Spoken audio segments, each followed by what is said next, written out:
Hello, all you beautiful early risers. I have to tell you that in my fantasy last night, we were falling behind. No. Well, I acted according to my fantasy. So this morning, when my alarm didn't go off and I noticed how light it was outside, I immediately went to my clock and I looked at it and I said, holy shift.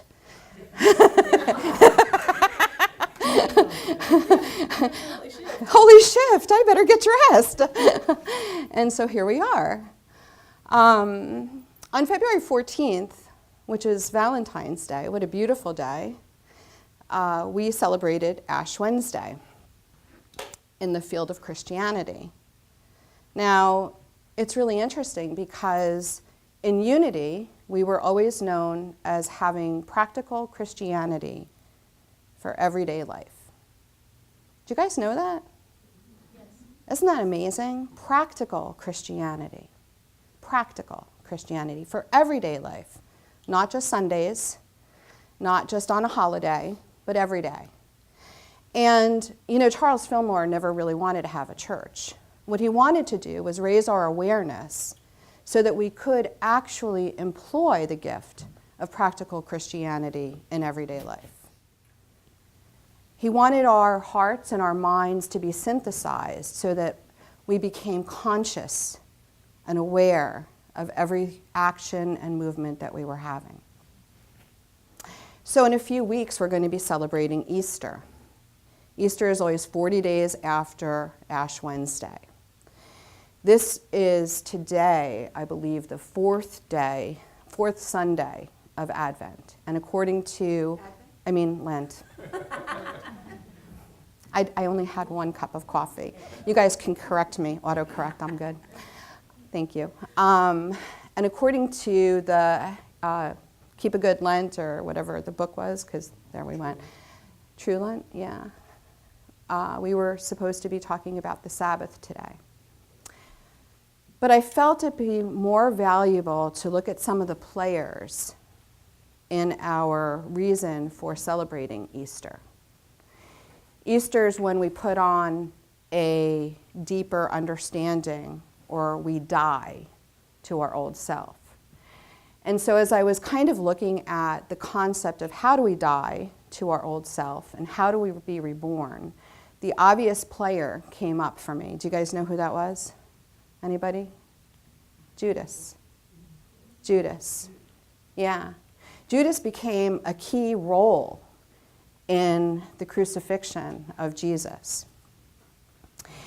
And I remember at one point a long time ago when I was studying this stuff, Judas became one of my favorite guys. And I remember people saying to me, ew, like cooties, like how could you like Judas? Because we are Judas. Every one of us has Judas in us. Can I share with you, now I know why I have notes, the metaphysical meaning for Judas? Judas was a custodian of life. Now we find this in the 12 Powers of Man. So you can read about this a little bit more if you'd like to. Custodian of life. Isn't that funny? Mm-hmm. He represents the unredeemed life forces. He typifies that in humanity, which, though it's caught in the higher vision of life, it still resorts to underhanded methods in order to meet its obligations. Did you guys know that? Do you guys know, I didn't really realize this, did you guys know that Judas was a thief? Isn't that crazy to think about that? So Judas carried the money bag. He was the treasurer for the apostles.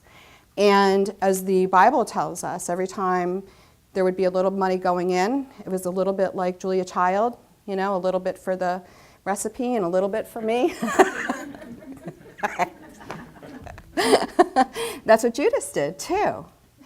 So what happens is that he has this selfishness in his personality. Now, what's also part of this, let me find my other little notes here because I thought this was really cool too, is that when you look at some of the personality characteristics of him, there was covetousness and acquisition. So I want to piece this together for you guys. So in this shadow part of Judas, in his human part, in the part of him that hadn't developed the Christed part of him, because remember that when Jesus decided to pull his disciples together, he didn't sit there and pick the cream of the crop. But Jesus didn't really hang out with the cream of the crop either. Jesus hung out with the lepers, the sinners, the prostitutes. He didn't see with human eyes the value of a person. He looked beyond the illusion of the behavior. He looked beyond the illusion of what was presenting itself to us. And that's really an important piece here, because that's how we attain this enlightened or Christed perspective, so we speak. Okay? So here's Jesus pulling together people where he saw attributes within them, the 12 powers of man, and the goal was for them to regenerate, to allow that human aspect to evolve, not to put it down, but to condition it, to develop muscle, to become more of the person that they were, to reach a potential. That's why we talk about Jesus being an idealist. He was. He spoke in parable of ideals. He brought them down into the heart of man so that we could be more than who we set out to be. So Judas is this key player, because if he didn't have that personality part of himself, that ego characteristic, he wouldn't have sold Jesus out. He was playing his part perfectly. Isn't that crazy? We needed Judas. Just like in our own realities, we each need each part of our personalities.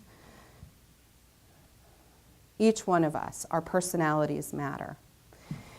You know, it was really funny because as I was looking at the role of Judas, and then the role of Jesus, and then who we are as human beings, and what Easter is about. So Easter is really about death, but it's not about our physical death. It's about our spiritual death. It's about allowing the parts of ourselves to die so that we can have that unconditional love. It's about being mindful in who we are and taking inventory of who we are so that we make decisions. We make conscious decisions. Are these parts of my personality and my being that I like? Or are these parts of my personality and my being that I used to like, but they no longer serve me? And I'd like to kind of shift that around. That's practical Christianity. So I want to remind us. This is from the I Ching. I loved this. It is only when we have the courage to face things exactly as they are, without any self-deception or illusion, that a light will develop out of events by which the path of success may be recognized. This is what we do in Lent. We look deep. We have the courage to face things exactly as they are within ourselves, so that as we progress through the 40 days, we develop a deeper and deeper intimacy and a deeper and deeper love for the self, not our other ones. Now, in unity, we talk about Jesus, right? But guess what? We're all beautiful wayshowers. Jesus wasn't our only wayshower, right? We had other wayshowers. Dana Agnolini was a wayshower for me, right? Are you shivering? A little bit. You don't know what's coming, do you?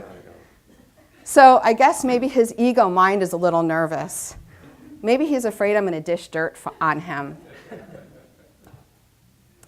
So I'm 55 years old. I had a birthday in February, just like Melvin, even though he didn't let anybody know about it.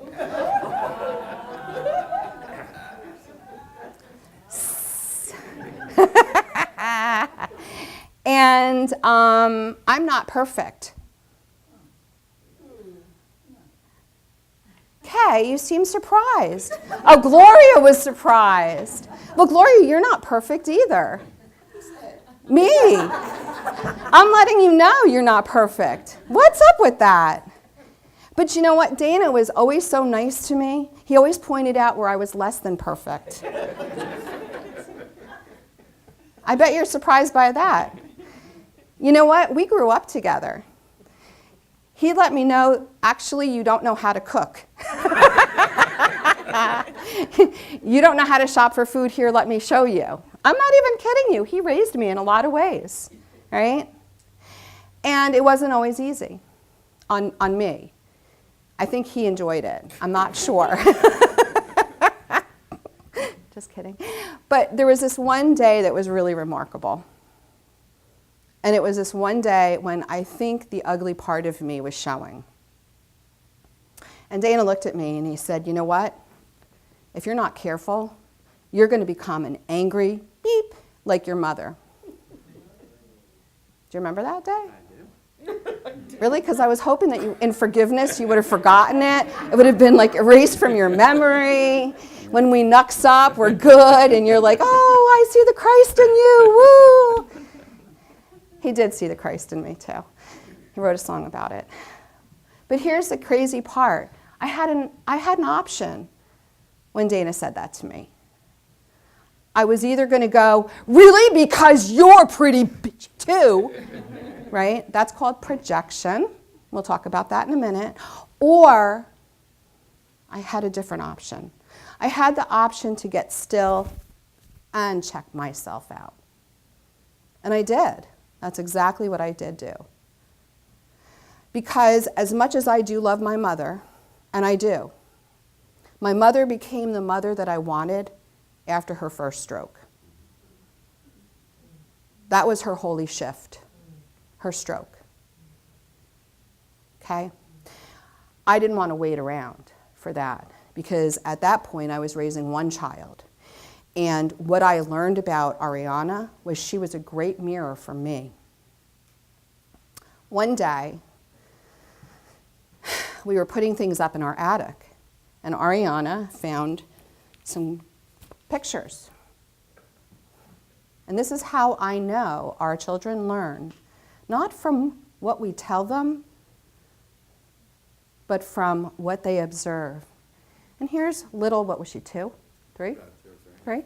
She's going, and I'm going to use a female dog word here, just heads up, okay? Wow, what a bitch I am here. Look at what a bitch I am here. And she's looking at all these pictures of herself. Look at me, I'm a bitch here. And Dana looks at her and says, Ariana, where did you learn that word?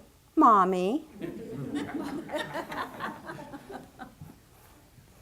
After that, I became perfect. No, I'm only kidding. But that's my reflection, right? That's my reflection. So my child and my then husband are sharing with me what is commonly known as the shadow part of me. So Carl Jung was this great guy, if you guys don't know who Carl Jung was, who decided and developed the shadow. And he did that because he wanted us to be able to explore the parts of ourselves that weren't readily apparent. Because he knew that in looking at those shadow sides, we could cultivate gold. There is a minefield of gold when we look at the shadow.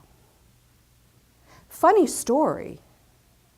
That's what Jesus was teaching, by the way.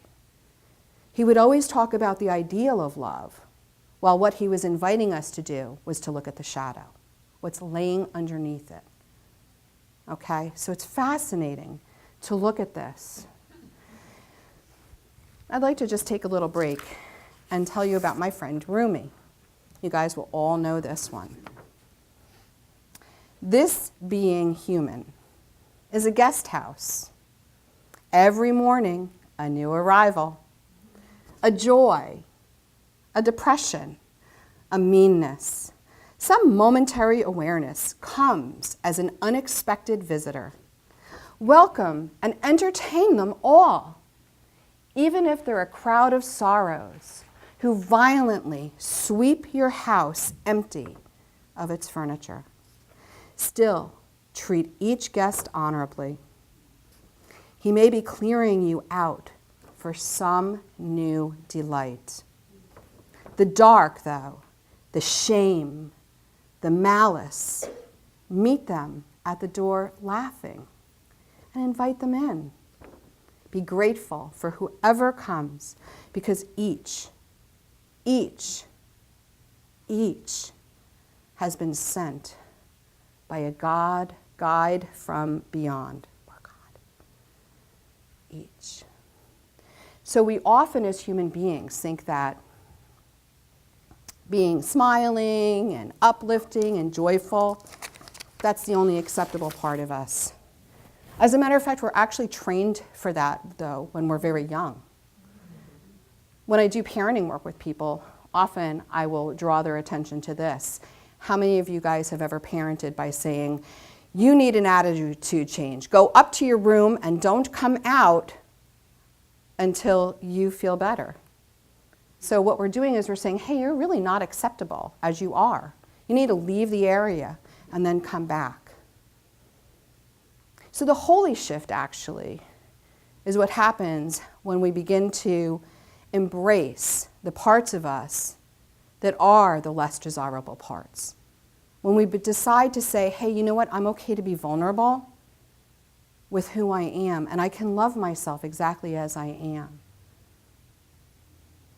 The scary part, though, the scary part about this is, can I have confidence that you'll love the ugly parts of me? Because the reality is, Andrea, you may not love the ugly parts of me. You may judge me. You may go to Mary Beth, and you may say to Mary Beth, oh my God, did you see what Christine was wearing today? Why would she ever think that purple looked good on her? Right? Now Mary Beth has a feeling about me wearing purple. Sorry, she's wearing purple too, guys, just in case you're wondering. I just realized that. That was so funny. I'm so sorry. My point is this, right, is that this is called projection. I can be revealing my uglier self. But if Andrea then finds me in judgment, if she judges me, she's projecting the shadow parts of herself on me. So we have individual shadows, and that's an example of that. But we also have collective shadows. We're all experiencing them in the large world right now, our collective shadow. And so when we come back and we're talking about this practical Christianity kind of a thing, the question becomes, well, what do we do there?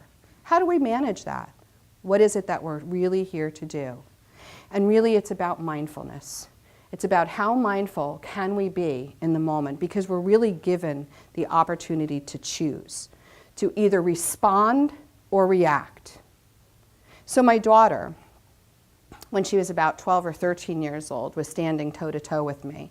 And I was doing things like being the perfect mom. And I was the perfect mom after I stopped teaching her curse words.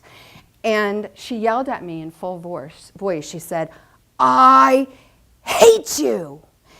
And I knew she hadn't brushed her teeth in a while because the force was so great that it hit me, just like that. But in that moment, I had a choice. I was either going to receive that hatred, I was going to either receive her anger, I was either going to react to that. I could have said, well, you're not so fine yourself, Missy. Or I could have a holy shift. I could stand there and know that in truth, this experience is greater than what it is. And this is how we dissolve. This is how we begin to train the ego, that the ego, we don't need you to protect us. In fact, love is grander than and more healing and more capable of the healing of that holy shift. And so I remember this because this was actually a turning point in, well, one of many turning points in my relationship with her. But I just stood there and I connected to the grace of God. And I remember allowing the energy to flow through me. That doesn't mean that I do it all the time. Remember where we began with Dana telling me what my trajectory was if I didn't inventory myself, if I didn't decide to make conscious change, if I didn't decide to look at the senses that I run by. See, that's what Judas was all about, was sense consciousness. It was all ego-driven. I want to acquire. I covet. I covet that necklace. I covet that scarf. I covet that puppy. And I might covet that puppy so much that when Melissa's in the bathroom, yeah, I might take the puppy, right? I might be that thief. Or how about this one? Have you ever been at work and you've had a great idea and you've shared that idea with someone, but then they deliver that idea as if it's their own? That's our ego sense, right? How about when we sit there, and I want you guys to check in with this, and we say that it's a really great idea to arm our teachers. Anybody get angry about that? So we get an option. We can either react or we can respond. Could that be a reality? Could be. Are we bigger than that reality? Yes. And what is the transmutable part that we can offer? Love. And how do we do that? Taking action. Tell me about that.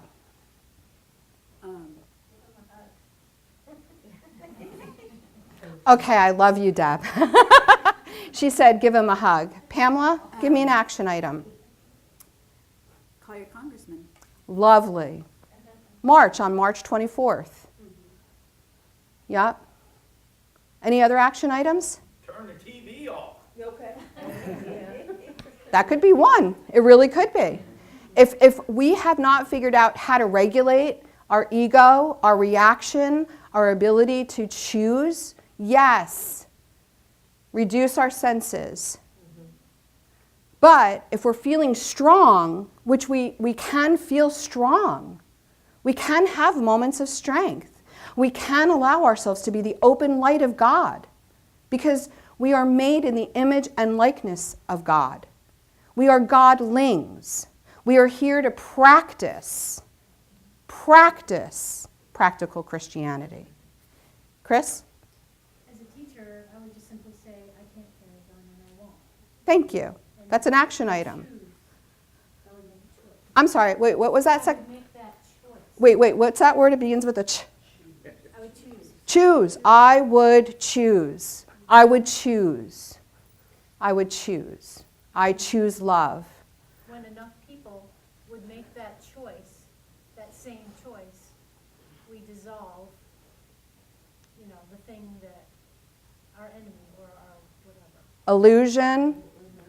Yes. Tom talked about it last week as being the dominator consciousness. It's the ego in overdrive. It's a faulty belief system. It's when we have misuse of power. It has a lot to do with senses run amok. But we also have an internal sense. The internal sense that we have is when we're using our intuition. It's our internal landscape. It's our intuition, and it's our heart, and it's our divine mind. So Charles Fillmore, when he would pray, he would talk about taking it to the God house, which was up here. And he would go into the quiet where there was no senses anywhere around him. And he would be silent. And in that silence, the first part, if any guy, I don't, you guys can nod or whatever. When we're first silent, it's loud. It's noisy. And it's not really filled with all that kind of peaceful, like, woo, I am so wonderful, Gloria's great over there. No, it's usually filled with ugliness. You shouldn't be doing this. Wait, you should be getting ready for work. Oh, you're not making enough money. You're not doing this right. You're not doing that right.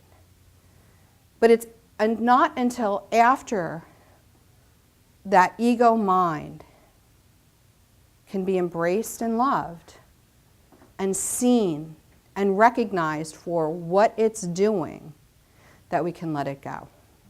See, the ego, as its protection for us, is really there to support us. So the fear-based people are saying we need the guns for protection. The love-based people are saying we don't need the guns for protection. We need to live our lives heart open wide. Right? Mm-hmm. But we do have the same goal in mind, to educate our children. Crazy. The holy shift. So as we continue to move towards Easter, I'm charging you guys with a request. Because see, here we are, family. We are church. We talk about being church with family. I'm going to invite you to practice having some vulnerability with these people in the room and others, ripple effect. So that when Pamela says to me, hey, Christine, how are you doing? I get a choice. I can be vulnerable with her and allow that shadow part of me out to be responded to be loved. And that's what I'm going to try. Now, I happen to know Pamela very well, so I'll take somebody that I don't know quite so well. Okay.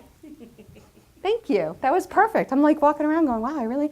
So that would be vulnerable for me. It would be really vulnerable for me to tell you about my life. Let me tell you what my monkey mind would say to me. My monkey mind would say, she doesn't really want to hear this. She's probably thinking that my ego is really big. Like, does she really want to hear about how my father's got dementia?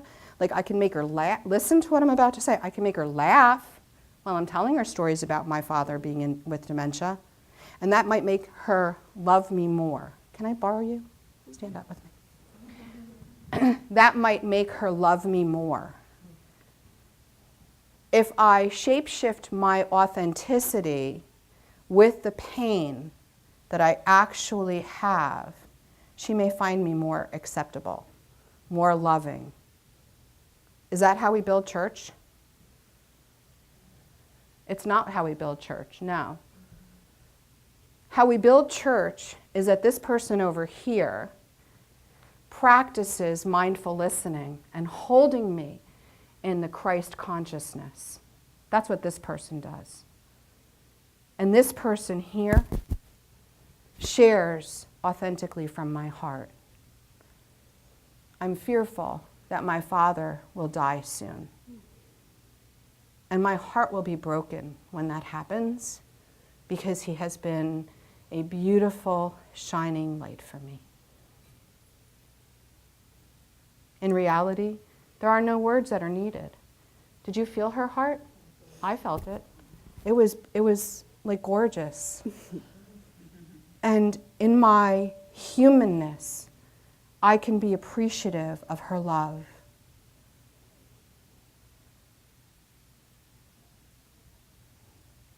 And I feel seen and heard. And loved, yes. Thank you. Thanks for being my, yes. So I have one more thing to say before I close. I want to give you one more example. Cassandra, can I borrow you? Thank you. I love you, Dana. He's emotional because I talked about my dad. He loves my dad too. I'm going to role play with you, okay? And you're going to say the following.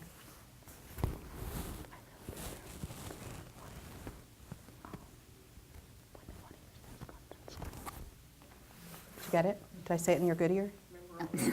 I know, right? I don't have my hearing aids in because Oh, all I right. couldn't find my new batteries. It's so okay, that- it's okay. All right, I'm gonna this morning, be. but I think I heard you. Okay, we're gonna practice. Go. I really feel angry Yeah. when they want to use Yeah. Yeah. guns. Yep. We got it. Hold on. Okay, here we go. Here's the role play. Go. Now, what, I say it now? You say it. I really get angry when they want to use those guns in school. Me too.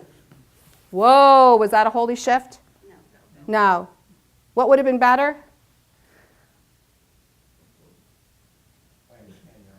Thank you. I feel you. Yeah, that's a Jersey statement. I feel you. Yeah, I'm here with you. I'm present with you. But I'm also not going to join the bandwagon. Because as your spiritual partner, thank you. You can go head back. As your spiritual partner, I am going to hold you in your anger. I'm going to love you in your anger. I'm going to respect your anger. I am going to be, not do, because we are human beings. So my challenge for you is to allow yourselves to be vulnerable, outside of your comfort zone. Speak truth, practice listening, shed love, be the beacon of practical Christianity in everyday life. Thank you so much for your time today.